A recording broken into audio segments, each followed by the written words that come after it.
नमस्कार श्रोताओं, शाम के ठीक 7:20 हुए हैं और ये समय है आपके अपने कार्यक्रम स्पोर्ट्स स्कैन का। आज के स्पोर्ट्स स्कैन के इस एडिशन के साथ मैं हूं आपका होस्ट और दोस्त सिद्धार्थ सिंह। तमाम खेल खबरों पर विस्तार से चर्चा करने के लिए हमारे साथ स्टूडियो में मौजूद हैं वरिष्ठ खेल पत्रकार मनोज जोशी। मनोज, स्पोर्ट्स स्कैन कार्यक्रम में आपका स्वागत है। धन्यवाद। सबसे पहले नजर अब तक की स्पोर्ट्स हेडलाइंस पर। उच्चतम न्यायालय ने बीसीसीआई के कूलिंग ऑफ पीरियड में बदलाव को मंजूरी दी है। डूरंड कप फुटबॉल के पहले सेमीफाइनल में कोलकाता में मोहम्मडन स्पोर्टिंग क्लब का मुकाबला मुंबई सिटी से जारी। विश्व कुश्ती चैंपियनशिप में महिलाओं की 53 किलोग्राम वर्ग में रैपोचेज राउंड में कांस्य पदक के लिए आज विनेश का सामना कजाकिस्तान की झुल्दियाज एशिमोआ से होगा। आईसीसी की जारी टी20 क्रिकेट रैंकिंग में पूर्व कप्तान विराट कोहली ने बल्लेबाजों की रैंकिंग में 14 स्थान की छलांग लगाकर 15वें पायदान पर पहुंचे। महिला क्रिकेट में भारत और इंग्लैंड के बीच 3 टी20 मैचों की श्रृंखला का तीसरा मैच कल ब्रिस्टल में खेला जाएगा और FEI विश्व चैंपियनशिप 2022 कल से इटली में शुरू होगी।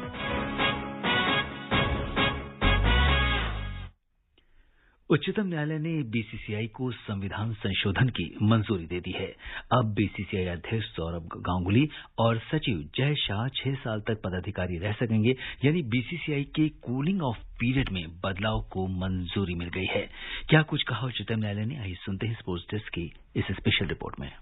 उच्चतम न्यायालय ने आज बीसीसीआई के कूलिंग ऑफ पीरियड में बदलाव को मंजूरी दे दी। इस फैसले के बाद अब कोई पदाधिकारी स्टेट बॉडी में 3 साल से ज्यादा और बीसीसीआई में लगातार 2 बार यानी 6 साल तक पद पर बना रहेगा। इसका सबसे ज्यादा फायदा मौजूदा अध्यक्ष सौरभ गांगुली और सचिव जय शाह को मिल सकता है। शीर्ष अदालत ने अपने फैसले में कहा है कि अब राज्य क्रिकेट एसोसिएशन और बीसीसीआई के कार्यकाल को एक साथ नहीं माना जाएगा। ऐसे में कोई अधिकारी राज्य क्रिकेट में 6 साल काम करने के बाद बीसीसीआई में भी 6 साल काम कर सकता है। बीसीसीआई में लगातार 6 साल पूरे होने के बाद 3 साल तक कोई भी पद पर नहीं रह सकता। कूलिंग ऑफ पीरियड को लेकर लोढ़ा कमेटी ने 2018 में सिफारिश की थी। इसके मुताबिक कोई भी पदाधिकारी पहले स्टेट बॉडी में 3 साल या उससे ज्यादा समय तक पद पर रहता है तो वो बोर्ड में सिर्फ 3 साल और पद पर रह सकता है। उच्चतम न्यायालय की मंजूरी के बाद अब कोई भी पदाधिकारी 3 साल स्टेट और बोर्ड में 6 साल तक किसी भी पद पर रह सकता है। बीसीसीआई ने 2019 में उच्चतम न्यायालय में याचिका दाखिल कर 3 साल के कूलिंग ऑफ पीरियड के प्रावधान को खत्म करने की इजाजत मांगी थी।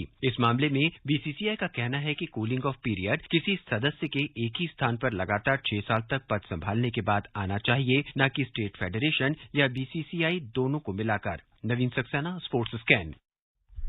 जी हाँ मनोज, आपसे समझना चाहेंगे कि कूलिंग ऑफ पीरियड में बदलाव जो हुआ है इसका किस तरीके से जो पदाधिकारी हैं उनको फायदा पहुंचेगा। देखिए, राज्य क्रिकेट एसोसिएशन और बीसीसीआई दोनों को मिलाकर अगर आप 6 साल तक एक पद पे बने रहते हैं, दोनों को मिलाकर, तो उसके बाद कूलिंग पीरियड होना चाहिए, ऐसा बीसीसीआई का मानना था। यही उन्होंने 2019 में ये मामला रखा था और उसे अब मंजूरी मिली है इनकी तरफ से, सुप्रीम कोर्ट की तरफ से। तो जाहिर सी बात है कि अब ये सौरभ गांगुली के लिए, जय शाह के लिए एक अच्छी खबर है। तो हालांकि दूसरे खेलों में ऐसा नहीं होता, लेकिन यहां पर बीसीसीआई ने एक खास प्रावधान के तहत इसमें संविधान में संशोधन किया है और उसका फायदा भी मिला है उसे। जी हाँ, बिल्कुल। तो अब फिलहाल जो है बीसीसीआई की इस मांग को मंजूरी मिल गई है और अब कूलिंग ऑफ पीरियड में बदलाव किया जाएगा।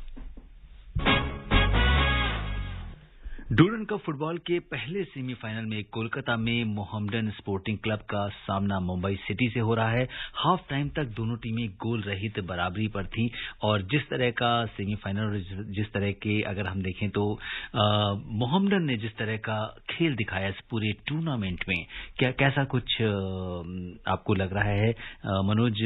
क्या कौन सी टीम जो है उसका पलड़ा भारी दिख रहा है? देखिए, टीमें दोनों अच्छी हैं, लेकिन मोहम्मडन एक सरप्राइज पैकेज कह सकता हूं मैं कि 4 में से 3 मुकाबले लीग में जीते, एक ड्रॉ हुआ। इस टूर्नामेंट में अकेली ये टीम है, ऐसी टीम है जो हारी नहीं है अभी एक भी मैच, क्योंकि क्वार्टर फाइनल मुकाबला भी इसने बहुत सहजता के साथ जीता। केरला ब्लास्टर्स को 3-0 से हराया और तो और जो आईएसएल की जो 3 टीमें हैं उनको ये टीम हरा चुकी है। तो अब मुंबई सिटी के खिलाफ भी अगर आप पहले हाफ में देखेंगे तो मोहम्मडन का पलड़ा भारी रहा है। और अगर खास तौर पर आप मार्कस जोसेफ को देखें, जो गोल के बहुत ही करीब पहुंच गए थे गोल करने के, लेकिन आखिरी क्षणों पर उसे क्लियर कर दिया गया। और इसी तरह से प्रीतम सिंह जो है बाएं से भी आक्रमण कर रहे थे, दाएं से भी आक्रमण कर रहे थे और वो भी एक मुंबई सिटी के लिए परेशानी का सबब बने हुए हैं। और मुकाबले में कुछ भी हो सकता है। मुंबई सिटी थोड़े थोड़े से योजनाबद्ध तरीके से आक्रमण कर रहा है। टॉप स्कोरर गुरकीरत को भी 1-2 मौके मिले थे, लेकिन पोजीशन उनके हाथ से निकल गया, जिसकी वजह से मौका हाथ से जाता रहा। मुकाबला किसी भी तरफ जा सकता है, लेकिन मैं यही कहूंगा कि मोहम्मदन, आपके साथ बातचीत हमने की थी इसी कार्यक्रम में और हमने इसके बहुत ऊपर तक जाने की संभावना व्यक्त की थी, तो मुझे लगता है शायद वो लम्हा आ गया है। बिल्कुल, तो 67 मिनट का खेल समाप्त हो चुका है और फिलहाल दोनों ही टीमें बराबरी पर हैं। कोई भी टीम गोल नहीं कर सकी है और जैसा कि मनोज जी भी कह रहे हैं कि काफी कांटे की टक्कर है और चूंकि सेमीफाइनल मुकाबला है और सेमीफाइनल की तरह ही खेला जा रहा है और आज जीतने वाली एक टीम जो है वो फाइनल में पहुंचेगी और इसके बाद कल दूसरे सेमीफाइनल में हैदराबाद का सामना बेंगलुरु एफसी से होगा और फाइनल मैच रविवार को खेला जाएगा। तो कल जो दूसरा मुकाबला है इस पर भी आपकी टिप्पणी चाहेंगे, किस तरह से हैदराबाद और बेंगलुरु की टीमों को आप देखते हैं?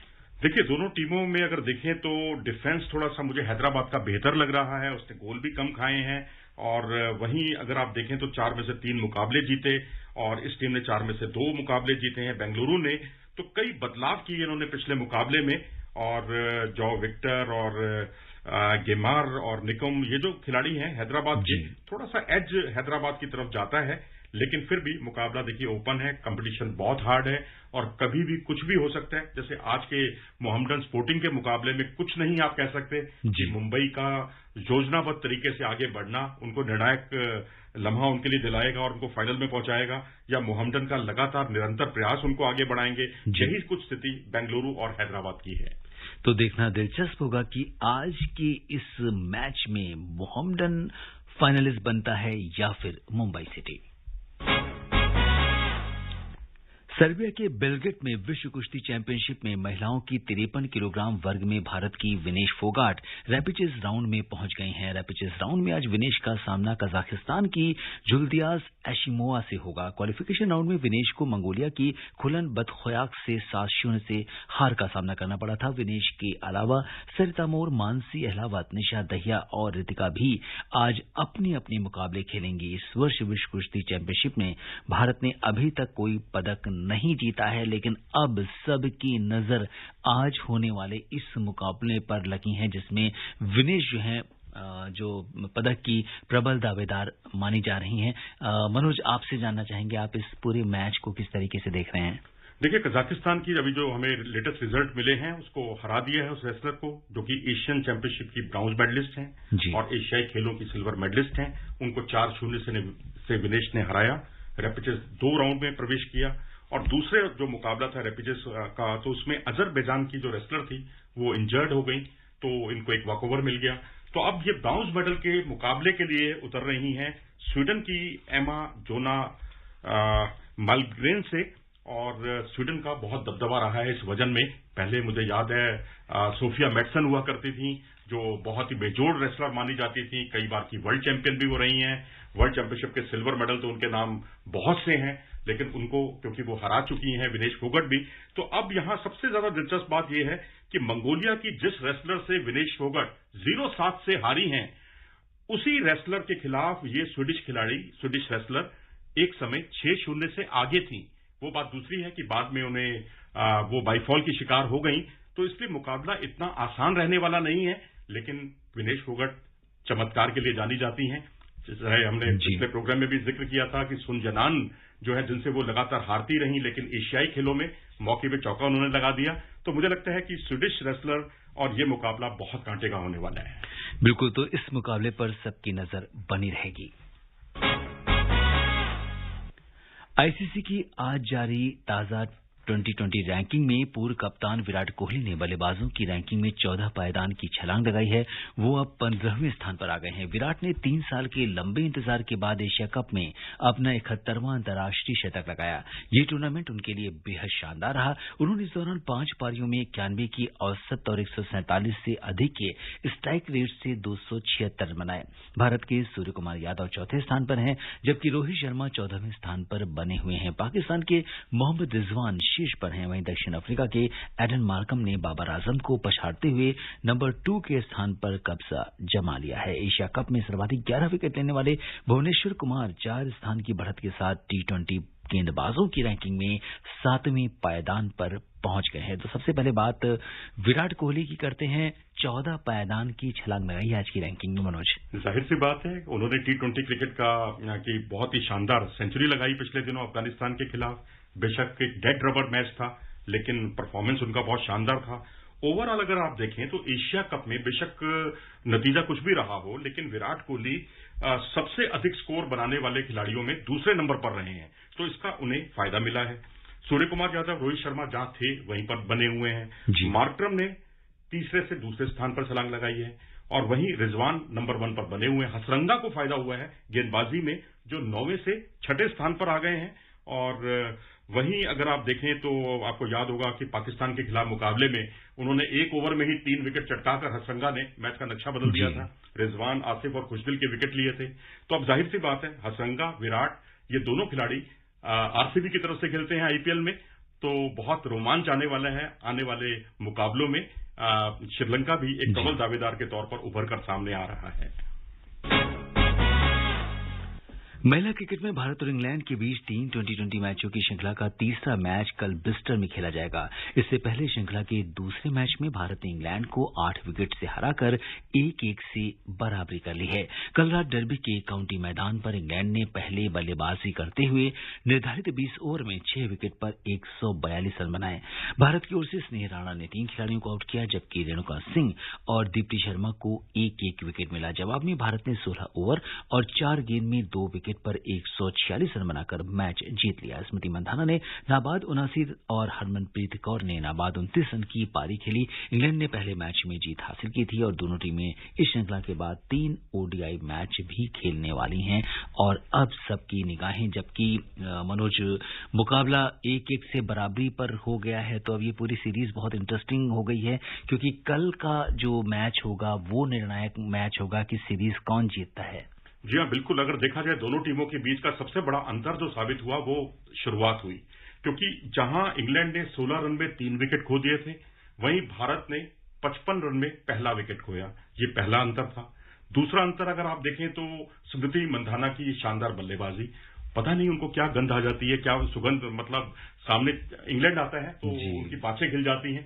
क्योंकि आपको याद होगा इंग्लैंड बहुत शानदार टीम है, और वर्ल्ड कप में इसी इंग्लैंड टीम के खिलाफ उन्होंने 32 गेंदों पर 61 रन की पारी खेली थी सेमीफाइनल में, और भारत को फाइनल में जगह सुनिश्चित की थी। अब वही इंग्लैंड के सामने इन्होंने 53 गेंदों पर 79 रन की पारी खेली। और उसके अलावा अगर आप देखें तो तीसरा बड़ा अंतर था स्नेह राणा की गेंदबाजी, जिन्होंने अच्छी ऑफ स्पिन गेंदबाजी की।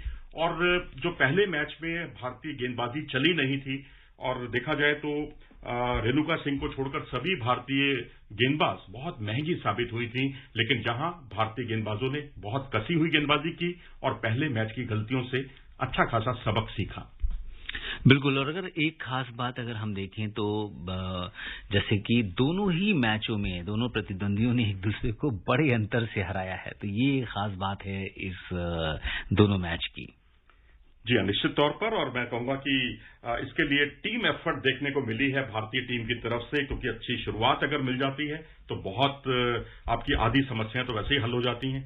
यहां पर क्योंकि 3 विकेट शुरू में जल्दी गिर गए थे, और उसके बाद जो है बाकी के चौथा, पांचवां, छठा विकेट स्नेह राणा ने लगातार अपनी ऑफ स्पिन गेंदबाजी से जो चटकाए हैं, उससे मुकाबला पूरी तरह से एक तरफा बन गया। ऑस्ट्रेलिया के 3 प्रमुख खिलाड़ी मिचेल स्टार्क और मार्श स्टोइनिस चोटिल होने के कारण भारत दौरे में 2020 सीरीज नहीं खेल पाएंगे। ओपनर डेविड वार्नर को इस दौरे से पहले ही विश्राम दिया गया है, और अब स्टार्क घुटने की चोट के कारण मार्श टखने में और स्टोइनिस उनको बगल में मसल्स में खिंचाव हो गया है। इस कारण वो भारत के इस दौरे से फिलहाल बाहर हो गए हैं। Nathan Ellis, allrounder Daniel Sams और शॉन एबट को इन चोटिल खिलाड़ियों की जगह भारत दौरे के लिए टीम में शामिल किया गया है। इस दौरे में 3 मैच 20, 23 और 25 सितंबर को मोहाली, नागपुर और हैदराबाद में खेले जाएंगे। भारत के खिलाफ 3 T20 खेलने के बाद ऑस्ट्रेलिया T20 विश्व कप में अपने अभियान की शुरुआत करने से पहले वेस्टइंडीज और इंग्लैंड से अपने घर में T20 सीरीज खेलेगी। तो ये तो बात है कि जिस तरह से टीम फिलहाल ये सीरीज शुरू होने के पहले ऑस्ट्रेलिया के जो 3 मेन प्लेयर्स हैं वो चोटिल होने के कारण बाहर हो गए हैं, किस तरीके से कितना बड़ा झटका आप ऑस्ट्रेलिया के लिए मान रहे हैं? देखिए, चोटिल वोटिल हुए हैं या नहीं हुए ये तो हम नहीं कह सकते, ऑफिशियली है और अधिकृत तौर पर हमें मानना होगा, क्योंकि यही स्थिति अगर भारत की होती, भारत ऑस्ट्रेलिया गया होता तो निश्चित तौर पर भारत भी अपने प्रमुख खिलाड़ियों को ना खिलाता, क्योंकि वर्ल्ड कप बिल्कुल सिर पर है जी। ऐसी स्थिति में कोई भी जोखिम नहीं लेना चाहेगा। जैसे अभी आपने बताया कि 3 मैच जो है 6 दिन के अंदर आयोजित किए जा रहे हैं, 6 दिन में 3 मुकाबले, और उसमें वो भी अलग अलग शहरों में कहां मोहाली, कहां हैदराबाद, कहां नागपुर, सब दूर दूर बसे हुए शहर। तो वहां पर ये मुकाबले होने से निश्चित तौर पर मैं कहूंगा कि ऑस्ट्रेलिया की एक अच्छी एक रणनीति सामने आई है, और Daniel Sam's, Shawn Ebert, Nathan Ellis, Cameron Green, ये 4 खिलाड़ी जो आए हैं इस बार भारत में, ये चारों खिलाड़ी वर्ल्ड कप की टीम में नहीं है। तो अब यहां पर यह देखना दिलचस्प होगा कि भारत के जो मोहम्मद शमी जिन्हें स्टैंड बाई के तौर पर रखा गया है, उनकी गेंदबाजी कैसी होती है। 24 साल के लंबे इंतजार के बाद FEI विश्व चैंपियनशिप 2022 का आयोजन कल से इटली में किया जा रहा है। भारतीय घुड़सवारी स्टार फवाद मिर्जा विश्व चैंपियनशिप इवेंट में प्रतिस्पर्धा करने के लिए पूरी तरीके से तैयार हैं। ये स्पर्धा कल से इटली के पेट्रोनी डेल विवारो में आयोजित की जा रही है। एशियाई खेलों के डबल रजत पदक विजेता मिर्जा एकमात्र भारतीय घुड़सवार हैं जिन्होंने विश्व चैंपियनशिप आयोजन के 15वें सीजन के लिए क्वालिफाई किया है, और फवाद इसको लेकर काफी उत्साहित हैं और उन्होंने कहा है कि मैं इसमें पूरी तरह से तैयार हूं इस स्पर्धा में हिस्सा लेने के लिए। मनोज, किस तरीके से देख रहे हैं आप? मैं तो यही कहूंगा कि फवाद मिर्जा जो हैं अब भारतीय घुड़सवारी के पर्याय बनते जा रहे हैं। अगर आप देखें 2018 के एशियाई खेल जो जकार्ता में हुए थे, वो 36 साल बाद वो लम्हा लेकर आए थे। 36 साल बाद भारत को मेडल हासिल हुआ था, एक नहीं 2 मेडल इन्होंने दिलाए थे, 2 सिल्वर मेडल इंडिविजुअल में भी और टीम में भी। और अब ये अकेले भारतीय हैं जो वर्ल्ड चैंपियनशिप के लिए जिन्होंने क्वालिफाई किया है। तो जाहिर सी बात है हम इनको शुभकामनाएं देते हैं, क्योंकि 1960 के रोम ओलंपिक के ऐतिहासिक स्थल पर इसका आयोजन किया जा रहा है। बिल्कुल, तो इस टूर्नामेंट पर सबकी नजरें होंगी, क्योंकि एक अगर हम देखें तो फिलहाल जो घुड़सवारी में बहुत ज्यादा प्लेयर्स हमारे पास नहीं है, और फवाद मिर्जा ने जिस तरीके से उन्होंने इसके पहले ओलंपिक के लिए भी क्वालिफाई किया था और काफी अच्छा खेलते हैं, और फिलहाल सभी जो खेल प्रेमी हैं उनकी नजरें इस FEI जो है इस टूर्नामेंट पर लगी होंगी। बिल्कुल जाहिर सी बात है, और लगनी चाहिए भी, क्योंकि फवाद मिर्जा जो है जर्मनी में जो उनका अभ्यास पर इतना खर्चा हुआ है, भारत सरकार का इसमें बहुत बड़ा योगदान है कि जो उन्हें एप्रिशिएट कर रही है लगातार, और जर्मन कोच की देखरेख में उन्होंने अपने खेल को बिल्कुल मैं कहूंगा फर्श से अर्श पर पहुंचा दिया है। और ये वही खिलाड़ी हैं, वही कोच हैं, सांद्रा ऑफर्थ, जो जर्मनी के हैं और 2012 के ओलंपिक में जिनका मेडल आया था वो इनके कोच हैं। और श्रोताओं, अंत में मुख्य समाचार एक बार फिर। उच्चतम न्यायालय ने BCCI के कूलिंग ऑफ पीरियड में बदलाव को मंजूरी दे दी है। डूरन कप फुटबॉल के पहले सेमीफाइनल में कोलकाता में मोहम्मडन स्पोर्टिंग क्लब का मुकाबला मुंबई सिटी से जारी। विश्व कुश्ती चैंपियनशिप में महिलाओं की 53 किलोग्राम वर्ग में रैपिचेज राउंड में कांस्य पदक के लिए आज विनेश का सामना कजाकिस्तान की जुल्दियास एशिमोवा से होगा। ICC की जारी T20 क्रिकेट रैंकिंग में पूर्व कप्तान विराट कोहली ने बल्लेबाजों की रैंकिंग में 14 स्थान की छलांग लगाकर 15वें पायदान पर आ गए हैं। महिला क्रिकेट की बात करें तो उसमें भारत और इंग्लैंड के बीच 3 T20 मैचों की श्रृंखला का तीसरा मैच कल ब्रिस्टल में खेला जाएगा, और FEI विश्व चैंपियनशिप 2022 कल से इटली में शुरू होगी। और श्रोताओं, अब समय अनुमति नहीं दे रहा है कि हम कुछ और खेल खबरों पर चर्चा करें। मनोज, आप हमारे स्टूडियो में, आपने तमाम खेल खबरों पर हमसे चर्चा की, और जितनी भी हमारे पास खबरें थी श्रोताओं उस पर आपने विशेषज्ञ राय साझा की। इसके लिए मनोज आपका बहुत बहुत शुक्रिया, धन्यवाद। श्रोताओं, स्पोर्ट्स कैन में आज के लिए बस इतना ही। अगर आप इस कार्यक्रम को दोबारा सुनना चाहते हैं तो आप लॉग ऑन कर सकते हैं हमारी वेबसाइट newsoneir.nic.in पर। कल शाम 7:20 पर दोबारा स्पोर्ट्स न्यूज के साथ आपके साथ मुलाकात होगी, और हम जानेंगे कि दिन भर किस तरह से कौन कौन सी खबरें हमारी हेडलाइंस बनी हैं, कौन सी खेल खबरें, क्या कुछ कहां चल रहा है, इस पर हम नजर डालेंगे। इसी के साथ इजाजत दीजिए अपने होस्ट और दोस्त सिद्धार्थ सिंह को। तब तक के लिए नमस्कार, शुभ रात्रि।